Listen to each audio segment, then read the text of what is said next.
Good morning students. आज का हमारा टॉपिक है रेजोनेंस या अनुनाद। अनुनाद कहते किसे हैं, ये क्या होता है अनुनाद। फर्स्ट अपन लेते हैं इंट्रोडक्शन या इसका परिचय क्या है। तो रेजोनेंस थ्योरी के बारे में सबसे पहले हाइजेनबर्ग ने 1920 के अंदर इसको प्रस्तावित किया था। फिर लाइनस पॉलिंग ने इसको 1930 के अंदर प्रतिपादित किया था।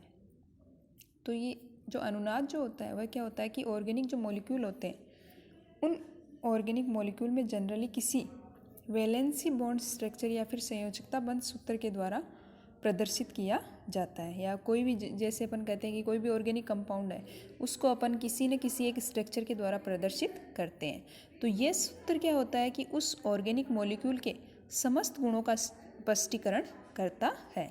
यानी रेजोनेंस क्या होता है, उस ऑर्गेनिक जो कंपाउंड है या ऑर्गेनिक जो मॉलिक्यूल है उसके संपूर्ण गुणों के बारे में बताता है या उसके संपूर्ण गुणों को स्पष्ट करता है।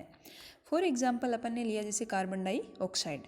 तो कार्बन डाइऑक्साइड में क्या होता है, कार्बन से डबल बॉन्ड से 2 ऑक्सीजन एटम जुड़े रहते हैं, लेकिन एक ही स्ट्रक्चर उस मॉलिक्यूल के समस्त गुणों का स्पष्टीकरण नहीं कर पाता। तो ऐसी कंडीशन में ऑर्गेनिक कंपाउंड्स को रेजोनेंस द्वारा प्रदर्शित किया जाता है। यानी कि अपन किसी मॉलिक्यूल लेते हैं, कोई मॉलिक्यूल है या कोई कंपाउंड है, उस कंपाउंड के समस्त गुणों को अपन किसी पर्टिकुलर एक स्ट्रक्चर के द्वारा नहीं दर्शा सकते। तो उसको ऐसी कंडीशन में उस ऑर्गेनिक मॉलिक्यूल्स के या कंपाउंड के सभी गुणों को स्पष्ट करने के लिए अपन रेजोनेंस के द्वारा उसको प्रदर्शित करते हैं या फिर उनको रेजोनेटिंग एक से अधिक संरचनाओं के द्वारा दर्शाया जाता है। तो रेजोनेंस में क्या होता है कि इसमें कार्बन जो कार्बनिक अणु है उस कार्बनिक अणु के अनेक इलेक्ट्रॉनिक फॉर्मूले लिखे जाते हैं। डेफिनेशन हो जाएगी रेजोनेंस की कि किसी अणु के समस्त गुणों की व्याख्या जब एक इलेक्ट्रॉनिक फॉर्मूला से संभव न हो तो 2 या 2 से अधिक इलेक्ट्रॉनिक स्ट्रक्चर का प्रयोग किया जाता है। इसको अपन या इस घटना को अपन क्या कहते हैं, रेजोनेंस कहते हैं। यानी कि कोई एक कंपाउंड है उसको अपन पर्टिकुलर एक स्ट्रक्चर के द्वारा न दर्शाकर एक से अधिक उसकी इलेक्ट्रॉनिक स्ट्रक्चर का प्रयोग किया जाता है, या फिर अपन उसके समस्त गुणों को ज्ञात करने के लिए या समस्त गुणों की व्याख्या करने के लिए एक से अधिक इलेक्ट्रॉनिक स्ट्रक्चर्स का यूज में लेते हैं या प्रयोग किया जाता है, उसको अपन उस घटना को अपन रेजोनेंस कहते हैं। और ये एक से अधिक जो स्ट्रक्चर्स होती है उनको अपन रेजोनेटिंग स्ट्रक्चर कहते हैं या अनुनादी संरचना कहा जाता है। जैसे CO2 है, CO2 के अंदर क्या है, कार्बन से डबल बॉन्ड से 2 ऑक्सीजन जुड़े हुए हैं। इस कार्बन डबल बॉन्ड ऑक्सीजन में क्या होता है, एक सिग्मा बॉन्ड होता है और दूसरा पाई बॉन्ड होता है। तो ये पाई बॉन्ड क्या होता है, जब ये ऑक्सीजन अपने इलेक्ट्रॉन इसको देता है तो यहाँ कार्बन और ऑक्सीजन के बीच में क्या आ जाएगा, ट्रिपल बॉन्ड, और यहाँ से डबल बॉन्ड टूटते इस पर क्या आ जाएगा, नेगेटिव चार्ज। तो एक ऑक्सीजन पर आ रहा है पॉजिटिव और दूसरे पर क्या आ रहा है, नेगेटिव। नेक्स्ट रेजोनेटिंग स्ट्रक्चर हो सकती है कि इसकी जब ये वाला ऑक्सीजन इसको इलेक्ट्रॉन देता है तो यहाँ पर आ जाएगा ट्रिपल बॉन्ड और ऑक्सीजन पर आ जाएगा पॉजिटिव चार्ज। तो ये 3 रेजोनेटिंग स्ट्रक्चर दर्शाता है। और इन सभी रेजो स्ट्रक्चर्स के योग से बनी संरचना को अपन क्या कहते हैं, रेजोनेंस हाइब्रिड कहते हैं। यानी कि जितनी भी रेजोनेटिंग स्ट्रक्चर होती है उन सभी रेजोनेटिंग स्ट्रक्चर्स के संयोग से जो स्ट्रक्चर बनती है उसको अपन रेजोनेटिंग हाइब्रिड कहते हैं या अनुनाद संकर कहते हैं। जैसे कार्बन डाइऑक्साइड है उसकी 3 रेजोनेटिंग स्ट्रक्चर है, तो इन तीनों रेजोनेटिंग स्ट्रक्चर्स के योग से जो संरचना बनती है उसको अपन क्या कहते हैं, अनुनादी संकर कहते हैं। इसी प्रकार जैसे अपन ने दूसरा एग्जाम्पल लिया बेंजीन। बेंजीन में क्या होता है कि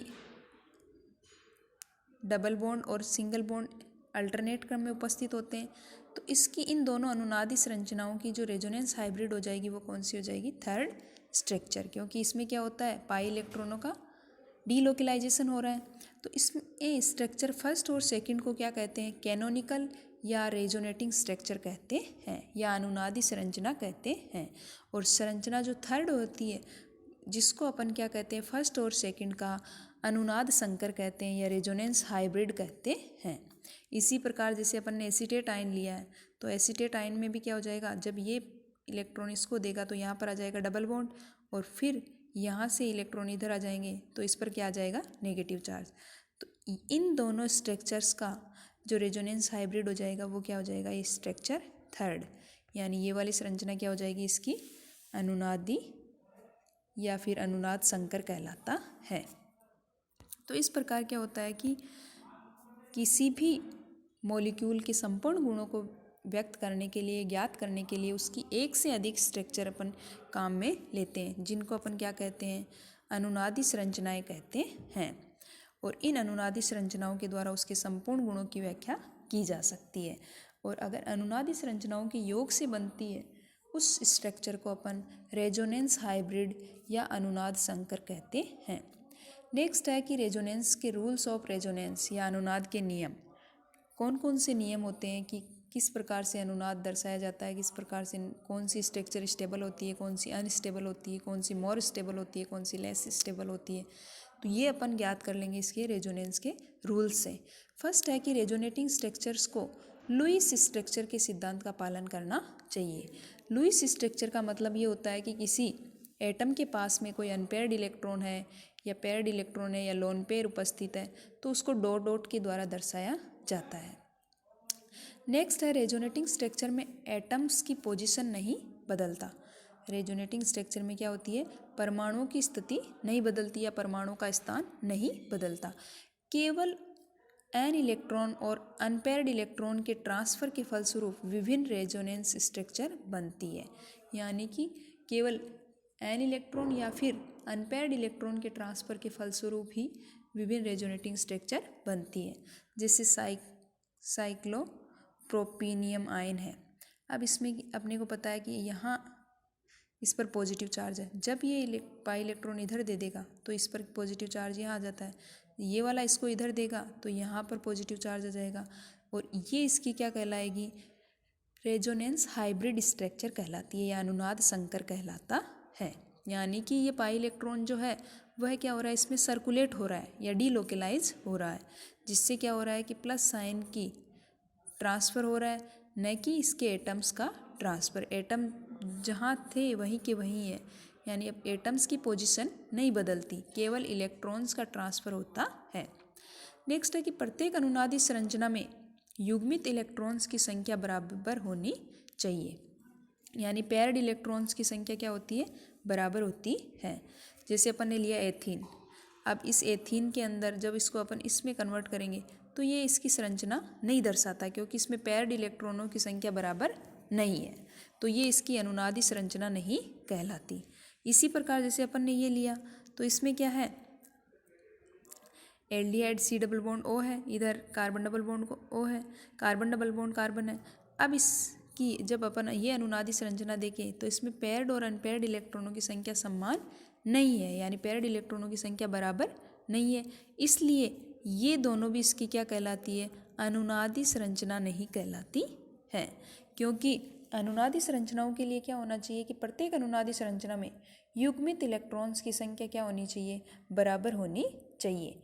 तो इसमें क्या है कि युग्मित इलेक्ट्रॉन्स की संख्या बराबर नहीं है, तो ये दोनों स्ट्रक्चर क्या कहलाती है, इसकी अनुनादी संरचना नहीं कहलाती।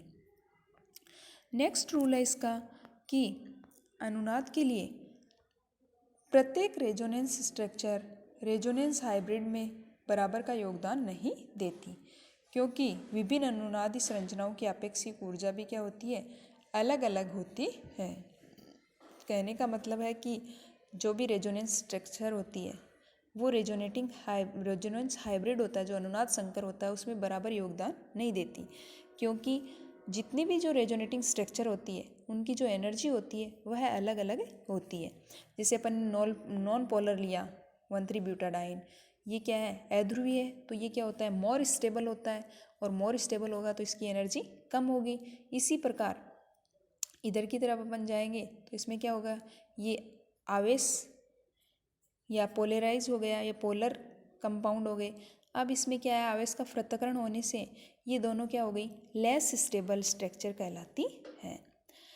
तो कहने का मतलब है कि जब अपन इनकी रेजोनेंस हाइब्रिड देखते हैं तो उसमें जो क्या होता है कि जिनकी आपेक्षिक ऊर्जा क्या होती है, यानी अलग अलग होती है।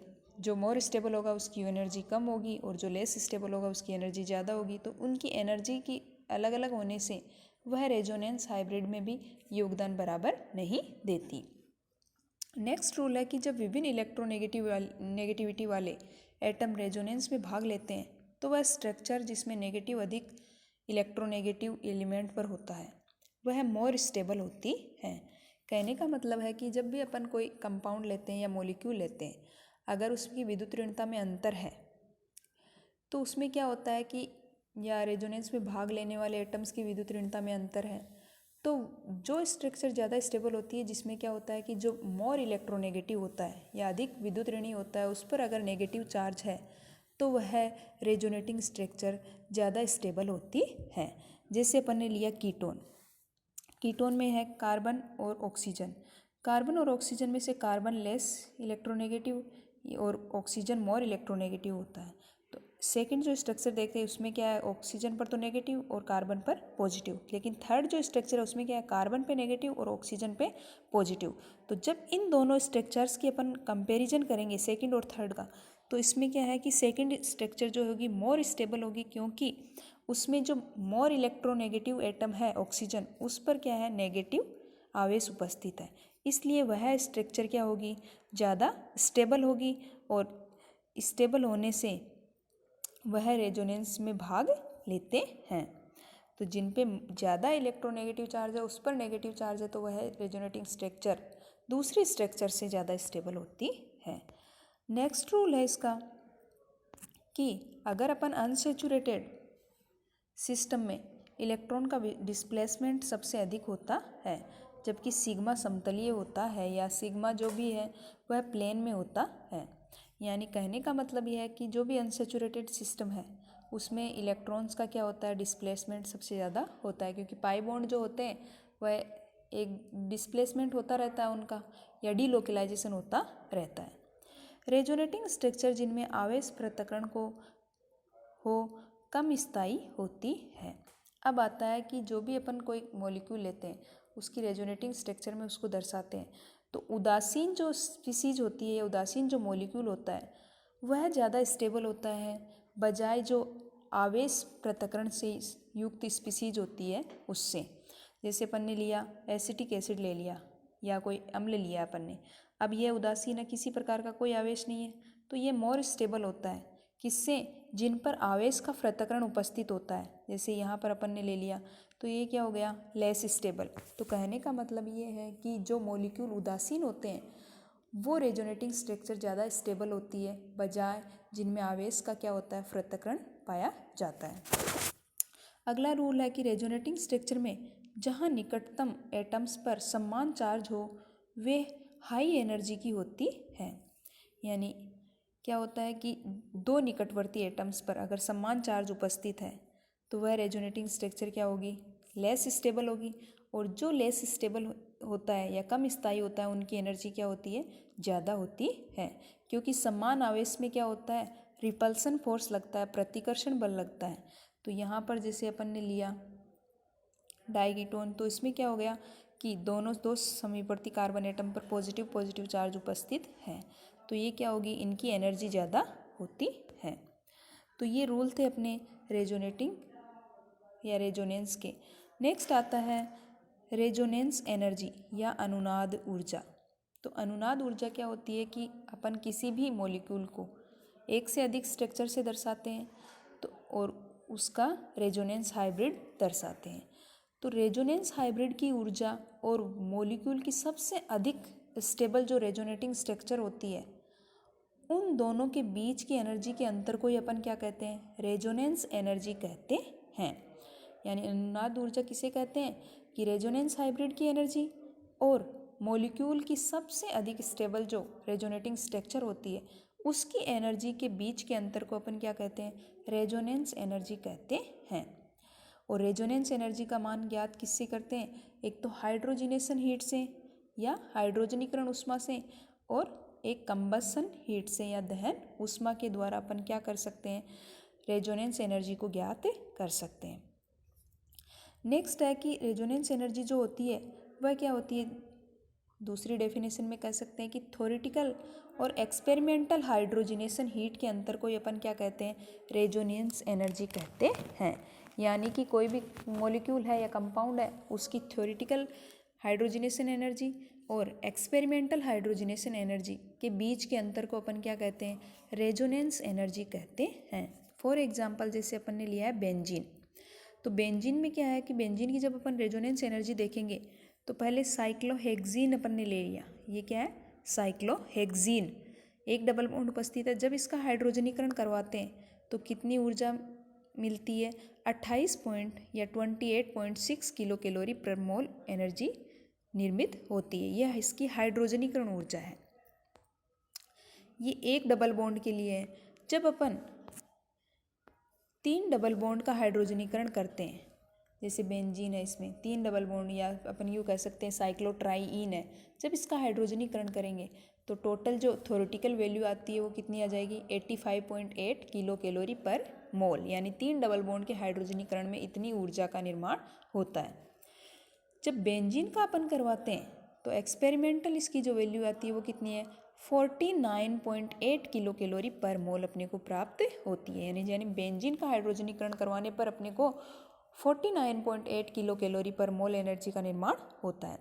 तो जो रेजोनेंस एनर्जी होती है वह है थ्योरेटिकल और एक्सपेरिमेंटल वैल्यू का डिफरेंस होती है।